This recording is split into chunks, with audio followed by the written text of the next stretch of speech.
Hello, I'm Matt. Welcome to Unbearable 73. In this episode, I'll be discussing an article from comicbook.com regarding the Indiana Jones 5 film wrapping, plus my thoughts on the Indiana Jones film franchise and potentially the future of it. This isn't so much a review of previous Indy films, I'm not even going to gripe much about what we've heard about Indy 5. I'm just going to talk about what I read, what I think, and just to give a perspective on Indiana Jones. That's all. Let's get the article up. So here on comicbook.com, Indiana Jones 5 wraps filming. Okay. They mentioned quite a few things about the film, but nothing really plot-based. The main thing for me to take away here is who the director is, James Mangold. This is his IMDB. Let's go look at his films and whatnot. There are a couple films on here that he's produced and or directed or been involved with that give me some hope. Logan, for example, which was an excellent... Logan is probably the best comic book film of all time is Superman the movie. Number 2 is a toss-up between Avengers and Captain America Civil War. Number 3... and I'll get some grief on this, is Aquaman. Number 4 is Aquaman. Number 5 is Logan. And Wonder Woman is number 6.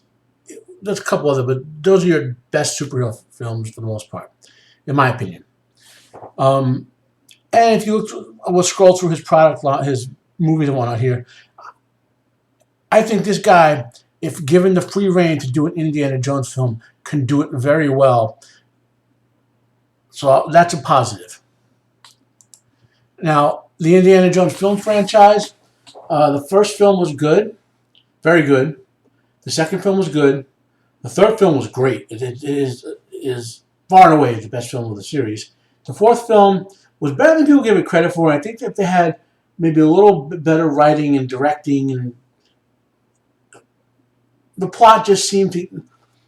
They tried to hide the fact that it was aliens until way too late, where it should have been fairly obvious early. That being said, I would not have done it about aliens, unless you tie it into an ancient religion that believes in aliens, like some say the Babylonians or whatever did. Then you could have went alien angle. But I think Indiana Jones works best when it's tied into mythology and religion and so forth. Which, again, I don't know what this film is about. I haven't been paying much attention to it because the same people running it, from what I heard, were the same people running Star Wars into the ground. So I expect the same level of bad writing and wokeism that's going to destroy Star Wars to destroy this. But now I see James Mangold on here, and I'm a little impressed that there's a possibility this could be a decent film. Now, I'm not as... I like the Indiana Jones franchise. I don't love it the way I do Babylon 5 or Highlander or Star Trek, especially the original Star Trek and Next Generation and the first 6 movies. A couple other franchises out there, Godzilla, Tolkien, The Lord of the Rings, that sort of stuff. It's not in that level for me, but it's maybe in the second or third tier where it's a film franchise I enjoyed. And the Young Indy TV show, when it was the young Indy, it was great. When it was the older young Indy, which I think was River Phoenix, it was okay. So where does it stand with this Indiana Jones 5? The rumors, and they're just rumors, and I'm not going to say they're good or bad, but Doomcock is usually pretty good with the rumors, say that this is an old Indiana Jones. There's a female co-lead who is younger, who he sort of mentors, although it's put in terms of the whole wokeism that she's taking over and blah, blah, blah. Well, I'm not going to defend wokeism. I'm going to say Indiana Jones is an old man. He cannot do the Indiana Jones stuff for the first 4 films because Harrison Ford is in his 70s now. So if you have a younger character, and people are going to complain about being female just because a female is doing this stuff and helping the old guy, well, that's not right. But on the other hand, if this is a wokeism where the woman makes him emasculates people, I'd have a problem with that. So I don't know either way. I'm just saying both ways it could go.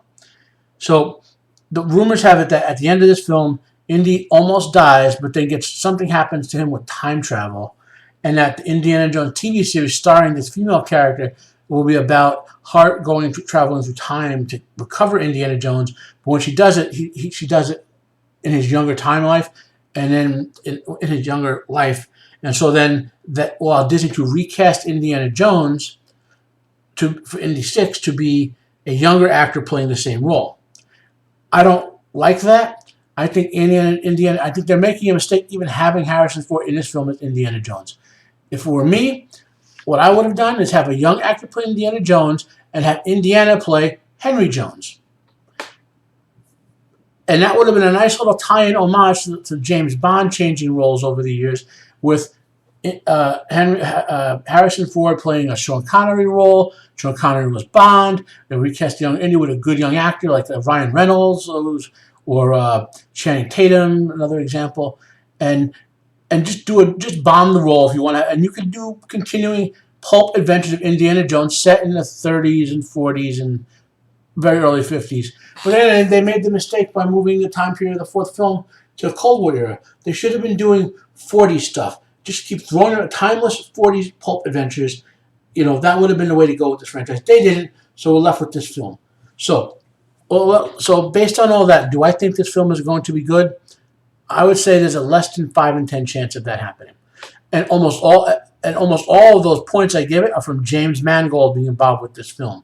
Now, I'm not saying he's the greatest director in the history of the universe or whatever, but the guy has produced quality films that don't sell out to various philosophical concepts before. So that's that. We know Harrison Ford doesn't care about any of the characters he plays because of what happened with Han Solo in The Force Awakens. For those who keep blaming Disney for that, Harrison Ford required that he be killed off in that series. So I'm willing to bet Harrison Ford required to be killed off in some way in this. It's just the way he is. Guy's given a lot of good performances over the years, but I get the impression he doesn't really connect with the roles and the fans through the roles the way we would like an actor to do so. So we'll have to see. I will watch this film because, unlike Star Wars, where I've been burnt by 2 films and I'm therefore done with Star Wars films until a new era comes along if I live long enough for that. So I will watch this Indiana Jones film and judge it fairly, and I'll probably have a review on it when it comes out next year or whatever. So that's that. And that's my take on it. This is Matt from Unbearable 73 signing off. If you like my review or my opinion on this article and the state of the Indiana Jones franchise, give me a like. If you don't, smash that dislike button if YouTube has activated it. If you want to hear more content from me, hit the subscribe button. Follow me on social media. I have the links below.